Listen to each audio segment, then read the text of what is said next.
আলহামদুলিল্লাহ, আল্লাহ পাকের দরবারে অশেষ শুকরিয়া জ্ঞাপন করছি যে মহান রব্বুল আলামিন আমাদের মুষ্টিময় কিছু সংখ্যক বান্দাদেরকে দীর্ঘ সময় এশার নামাজের পর থেকে এই দীর্ঘ সময় কোরআন এবং হাদিসের আলোকে বয়ান শোনার জন্য তৌফিক দান করেছেন। এজন্য আমরা শুকরিয়া দান করি আলহামদুলিল্লাহ। লক্ষ কোটি দরুদ সেই নবী আলাইহিমুসসালাতু ওয়াসসালামের উপরে, যেনাকে সৃষ্টি না করলে আল্লাহ রাব্বুল আলামিন কুল কায়নাতকে সৃষ্টি করতেন না।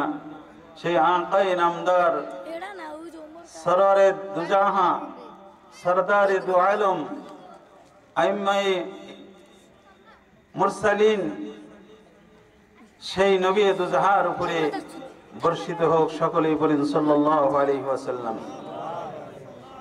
অস্ত শেষই, মানুষ সবাই চলে গেল, তবে আরেকজন বক্তা শেষে আসে, তাই না? এটা কি খিচুড়ি বক্তা? এই খিচুড়ি বক্তা যখন আসবো তখন আবার পুরো হবো। কি বলেন, কথা ঠিক না?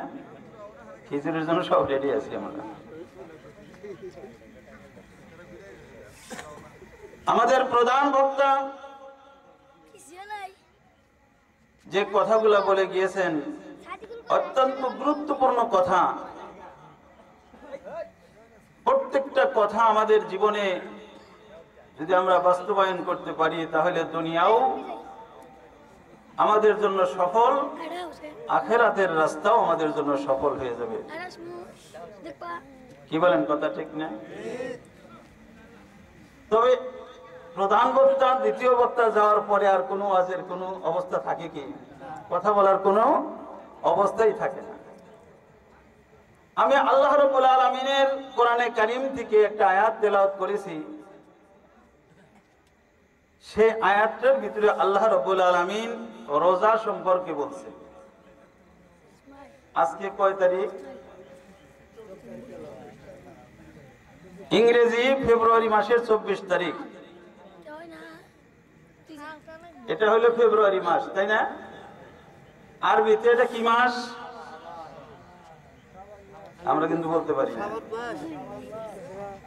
দুই চারজন ছাড়া ছোট বাচ্চার কাছেও যদি জিজ্ঞাসা করা হয় যে ইংরেজি এটা কি মাস, দেখবেন চট করে বলে দেবে। কি বলেন, কথা ঠিক না? বাংলা এটা কি মাস বলতে পারবে না, বাংলা মাসের নামও বলতে পারবে না। বাবু কে বাংলার হিসাবও শেষ, আরবির হিসাব বলে জানি না, আরবি মাসের নামই জানি না। কি বলেন, জানি কি? অথচ আরবি মাসের হিসাব রাখাই হলো কি ফরজে আলাল কিফায়া। এই মাসের যদি হিসাব কেউ না রাখে তাহলে সবাই গুনাহগার হবে। কারণ এই আরবি মাসের হিসাব দেয়া হলে রমজান মাসকে ধরা হবে। এটা হলো শাবানের 24 তারিখ। আজকে শাবানের হলো 24 তারিখ। 24 শাবানেরও 24, ফেব্রুয়ারিরও 24। মার্চ মাসের 2 তারিখে আল্লাহ যদি হায়াতে বাঁচায় রাখেন, রবিবার হয়তো প্রথম রোজার হওয়ার সম্ভাবনা বেশি। এই রমজান মাসে নবী আলাইহিমুসসালাতু ওয়াসসালাম রমজান মাসকে পাওয়ার জন্য ব্যস্ত হয়ে থাকতেন। এই শাবানের চাঁদে রাসূল সাল্লাল্লাহু আলাইহি সাল্লাম প্রত্যেকটা সময় ইবাদতের মধ্যে কাটাইতেন আর কোরআনে কারীমের তেলাওয়াত বেশি করে করতেন। নবী আলাইহিমুসসালাতু ওয়াসসালামের তো কোনো গুনাহ ছিল না। কি গুনাহ ছিল? আমাদের আহলে সুন্নাত ওয়াল জামাতের আকীদা হলো নবীদের কোনো পাপ নাই, গুনাহ নাই। এই বিশ্বাস যদি কোনো মুমিনের না থাকে তাহলে সে কোনোদিন মুমিন হতে পারবে না। নবী আলাইহিমুসসালাতু ওয়াসসালাম এই শাবানের চাঁদকে বেশি করে মূল্যায়ন করার জন্য বলা হয়েছে যে তোমার অন্তরকে, ভিতর বারিশকে পরিষ্কার করে তুমি সেই রমজানের জন্য তৈরি হও, যে রমজানের জন্য তোমাকে ক্ষমা করে দেওয়ার ঘোষণা করা হবে, যে রমজানে তোমাকে জান্নাতি বলে ঘোষণা করে দেওয়া হবে, যে রমজানে তোমাকে পুত্র পবিত্র বানাইয়া জান্নাতের মেহমান হিসেবে তোমাকে উপযুক্ত করা হবে। সেই রমজান সম্মুখে সাহাবায়ে কিরাম ব্যস্ত হয়ে থাকতেন।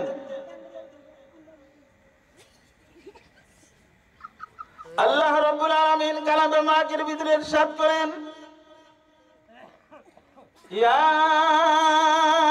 আইয়ুহাল্লাযীনা আমানু কুতিবা আলাইকুমুস সিয়াম কামা কুতিবা আলাল্লাযীনা মিন ক্বাবলিকুম লাআল্লাকুম তাত্তাকুন। আল্লাহ রাব্বুল আলামিন বিশ্বের সমস্ত মানব জাতিকে, বিশেষ করে মুমিনদেরকে ডাকতে বলেন, হে আমার ঈমানদার বান্দারা, তোমাদের উপরে আমি আল্লাহ রমজান মাসের রোজাকে ফরজ করে দিয়েছি। রমজান মাসের রোজাকে কুতিবা শব্দের অর্থ হলো লেখা। এটার এক ব্যাখ্যায় আসছে, তাফসীরে আসছে, কুতিবা আয় ফুরিজা, ফরজ করা হয়েছে।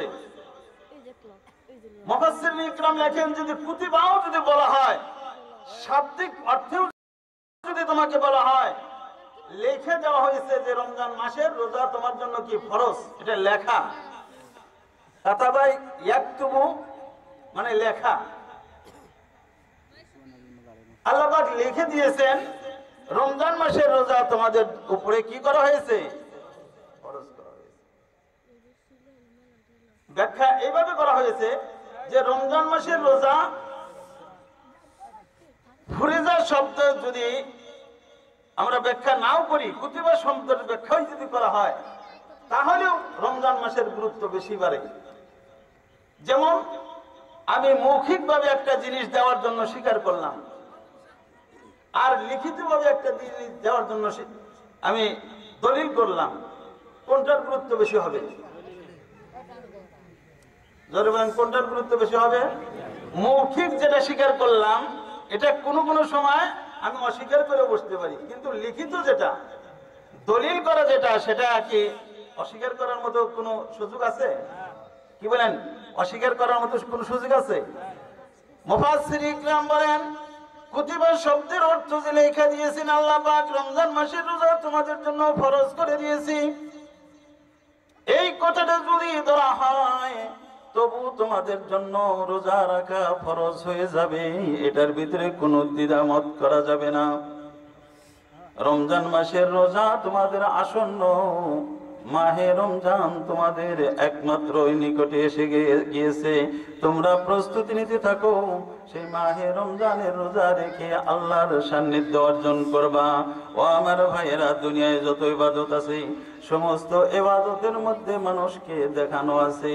আমি নামাজ পড়তে যাব, নামাজের জন্য আমাকে মানুষে দেখে আমি নামাজ পড়তে মসজিদে যাচ্ছি, এটা দেখা যায় না? আমি যাকাত দিতেছি, যাকাতের উপযুক্ত যাকাত দিচ্ছি, মানুষ দেখতেছে অমুকে যাকাত দেয়।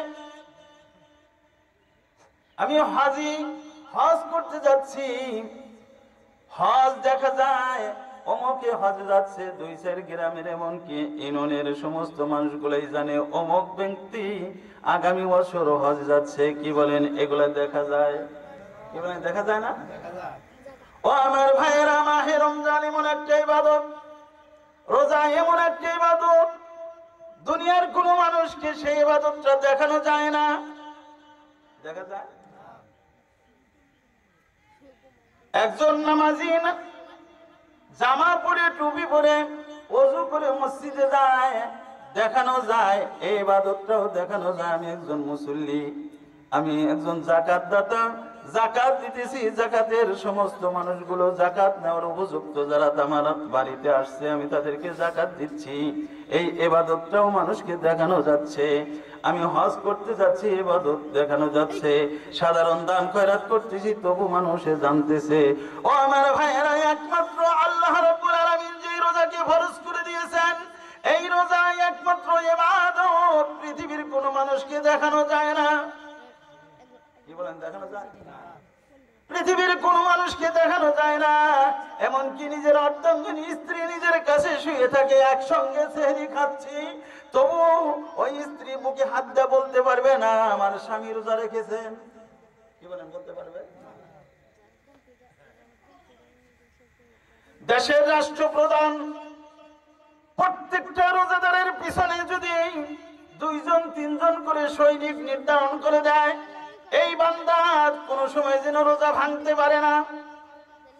সর্বক্ষণ সবে সাদেক থেকে নিয়ে সূর্য অস্ত যাওয়া পর্যন্ত প্রত্যেকটা মানুষের পিছনে 2 বা 3 করে সৈনিক নির্ধারণ করে দেওয়া হয়েছে রোজা না ভাঙার জন্য। কিন্তু বান্দা যখন গিয়ে যমুনার নদীতে গোসল করতে গিয়ে যখন ডুব দিবে, তখন কোন সৈনিক যাবে না। যাবে কি সাথে? পারে দাঁড়ায় থাকবে। ও বান্দা, পানির ভিতরে ডুব দিয়েছে, 10 হাত পানির নিচে চলে গিয়েছে। বান্দা যদি পেট পূর্তি করে সে পানি পান করে, কেউ ফিরানের মতো নাই, দুনিয়ার কোন মানুষ দেখার মতো নাই। এই বান্দা সেই 10 হাত পানির নিচে গিয়েও আল্লাহকে ভয় করে, আল্লাহ আমি তোমার নামে আমি রোজা রেখেছি, আমি আসলে পানি পান করা যাবে না, আমার জন্য পানি পান করা যাবে না, আমি একজন রোজাদার। সেই গভীর অরণ্যের ভিতরেও গিয়ে আল্লাহকে ভয় করে, দুনিয়ার কোন মানুষ তার সম্পর্কে জানে না সে রোজাদার কিনা। এই মানুষটা সেই গভীর অরণ্যের ভিতরে, জঙ্গলের ভিতরেও আল্লাহকে ভয় করে, 10 হাত পানির নিচেও যখন আল্লাহকে ভয় করে, আল্লাহর ভয় শুধু ইবাদত রোজা। সেই রোজা দুনিয়ার কোন মানুষকে দেখানো যায় না। এই রোজাদার যখন রোজা রাখে, আল্লাহ বলেন বান্দারে তোর যাবজ্জীবনের গুনাহ আমি আল্লাহ মাফ করে দিলাম। ও বান্দা, তুই আমাকে এতই ভয় করস, দুনিয়ার কোন সৈনিককে এত ভয় করস না, দুনিয়ার কোন রাষ্ট্রপতিকে ভয় করস না। সেই 10 হাত পানির নিচে গিয়েও যেহেতু আমি আল্লাহকে ভয় করছস, ও বান্দা আমি তোকে এই জন্যই সৃষ্টি করেছি, তুই আমাকে ভয় করবি। কি বলেন, কথা ঠিক আছে না? রোজা এমনই একটা ইবাদত, এই মাহে রমজানের রোজা সারাদিন রোজা রাখার পরে সূর্য অস্ত যায়, খানা নাই, পানি নাই, গলাটা শুকাই কাঠ মেরে গিয়েছে, পানি খাওয়ার জন্য এত মনে চায়, কিন্তু আল্লাহর ভয়ে পানি খায় না। কখন সূর্যটা অস্ত যাবে? ইফতারি ভ্যারাইটিস ইফতারি নিয়ে সামনে নিয়ে বসে আছে, কখন মুয়াজ্জিন আযান দিবে, কখন সূর্য অস্ত যাবে, তখন সে মুখের আমি খানা উঠাবো, ইফতারি উঠাবো। আল্লাহ ডাক দিয়ে বলেন, আমার ফেরেশতারা একটু তাকায়া দেখো আমার বান্দার দিকে, যারা ইফতারি সামনে নিয়ে বসে আছে, সবে সাদেক থেকে নিয়ে সূর্য অস্ত যাওয়া পর্যন্ত পেটে কোনো খানা নাই, মুখে কোনো পানি নাই, সেই গলাটা শুকায়ে কাঠ মারি গিয়েছে। আমার বান্দা সম্মুখে ইফতারি নিয়ে বসে আছে, কখন সূর্য অস্ত যাবে, আমি আল্লাহর হুকুমকে তামির করার জন্য, আমি আল্লাহর হুকুমকে ফলো করার জন্য সেই ইফতারি সামনে নিয়ে বসে আছে। ও আমার ফেরেশতারা, ক্যামেরা বন্দি করে রাখো, হাসরের ময়দানে যদি আমার বান্দা কোনো কারণে জাহান্নামের উপযুক্ত হয়ে যায়, এই ক্যামেরা বন্দির ছবি দিয়ে আমার বান্দাকে ক্ষমা করে আমি চিরস্থায়ী জান্নাতের ব্যবস্থা করে দেব। ও আমার ভাইরা, দুনিয়ার কোন মানুষকে খুশি করার জন্য রোজা রাখি না। আমি রোজা রাখি, আমাকে কেউ রোজাদার বলবে এজন্য আমি রোজা রাখি না। দুনিয়ার কোন রাজা বাদশাহকে সন্তুষ্ট করার জন্য কোন আইনের ফেরকায় বলে আমি রোজা রাখি না। একমাত্র আইনের ফেরকা হলো আল্লাহকে সন্তুষ্ট করা, একমাত্র আল্লাহকে খুশি করার জন্য আমি রোজা রাখি। দুনিয়ার ভিতরে আমি নামাজ পড়ি, আমি কখনো সমাজের চাপেও পড়ে থাকি যে আমি যদি নামাজ না পড়ি তাহলে কুরবানির ভাগ পাবো না। কি বলেন, কথা ঠিক আছে না? মসজিদে যদি না যাই তাইলে কুরবানির গোশত আমার কপালে জুটবে না। এই জন্য দেখানোর সুরতে হইলেও নামাজে গিয়ে আমরা নামাজ পড়ি, কিন্তু আসলে প্রকৃতপক্ষে দেখানোর সুরতে কোনো নামাজ পড়া যাবে না। আল্লাহর হুকুম 5 ওয়াক্ত নামাজ। নামাজ হলো একটি ইবাদত, এমনই ইবাদত যে ইবাদতের মাধ্যমে আল্লাহ সন্তুষ্ট হন। একটা সিজদা যে আল্লাহর কাছে কত দামি, রাসূল সাল্লাল্লাহু আলাইহি সাল্লাম হাদিসের ভিতরে ইরশাদ করেন, সাজদাতুন ওয়াহিদাতুন খায়রুম মিনাদ দুনিয়া ওয়া মা ফিহা। একটা সিজদা তুমি করো, সেই সিজদা যদি আল্লাহর মনোভূত হয়, আল্লাহ যদি কবুল করে নেন, সেই সিজদা এক পাল্লায় রাখবা, 7 তবাক আসমান জমিন অপর পাল্লায় রাখলে সেই সিজদার পাল্লাটাই ভারী হয়ে যাবে। জোরে বলেন সুবহানাল্লাহ। কেন আমরা নামাজ পড়ব না? নামাজ এমন একটা ইবাদত, নামাজের দ্বারা একজন মুমিন এবং কাফেরের মধ্যে পার্থক্য হয়। নবী আলাইহিস সালাতু ওয়াস সালাম বলেন, বাইনাল আবদি ওয়াল কুফরি তারকুস সালাহ। নবী আলাইহিস সালাতু ওয়াস সালাম বলেন, একজন কাফের এবং একজন মুমিনের ভিতরে পার্থক্য শুধু নামাজকে ছেড়ে দেওয়া। মুমিন নামাজ পড়ে আর কাফের নামাজ পড়ে না।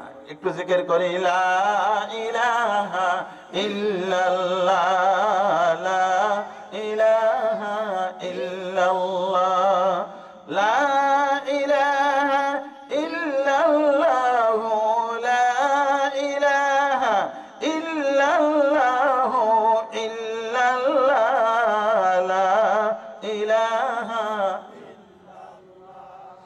লা ইলাহা ইল্লাল্লাহ, লা ইলাহা ইল্লাল্লাহ। মুসলিম ফিক্রে উকবা কর, পিছলে রাত মে উঠা কর, পেশে মৌলা সিজদা কর, বল পেশে মৌলা সিজদা কর, বল লা ইলাহা ইল্লাল্লাহ,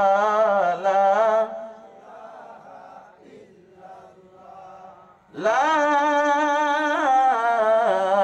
ইলাহা ইল্লাল্লাহ, মুহাম্মাদুর রাসূলুল্লাহ সাল্লাল্লাহু আলাইহি ওয়াসাল্লাম।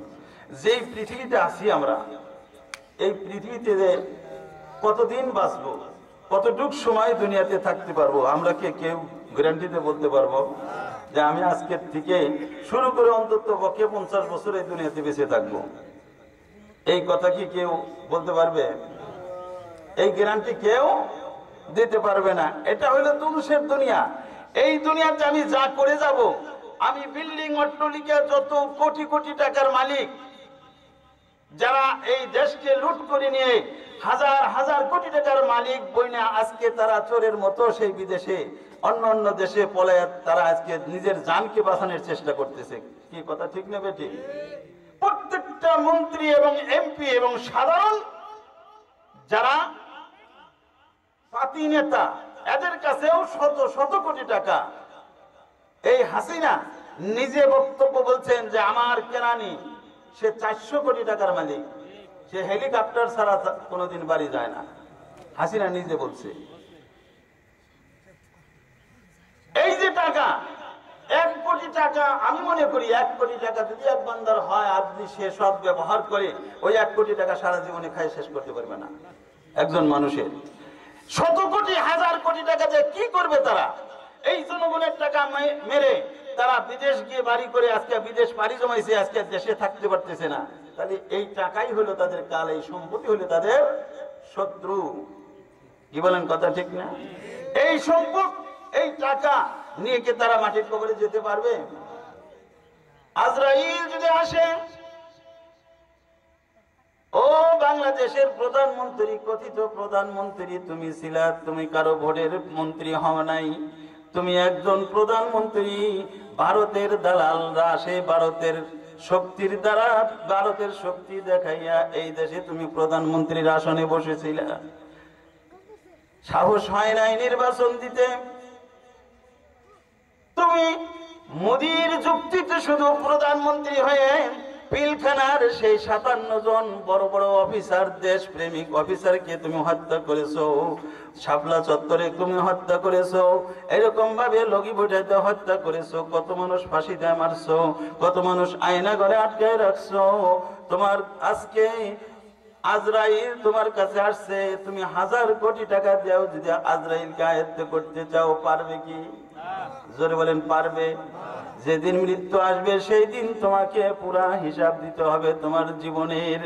ও আমার ভাইয়েরা, আমাদের প্রধানমন্ত্রী সুন্দর করে বলে গিয়েছেন, যারা দুনিয়াতে কোরআনের বিরোধিতা করে, হাদিসের বিরোধিতা করে, যারা কোরআনের উপরে আমল করে, উলামায়ে ইকরামকে যারা শাস্তি দেয়, যারা উলামায়ে ইকরামের বিরোধিতা করে, আল্লাহ রাব্বুল আলামিন ছাড় দেয় কিন্তু ছেড়ে দেন না। দুনিয়ার ভিতরে তাদেরকে সারাশির মতো ধরেন। ইন্না রাব্বাকা লাশাদীদ, ইন্না রাব্বাকা লাশাদীদ। আল্লাহ রাব্বুল আলামিনের ধরাটা বড় শক্ত ধরা।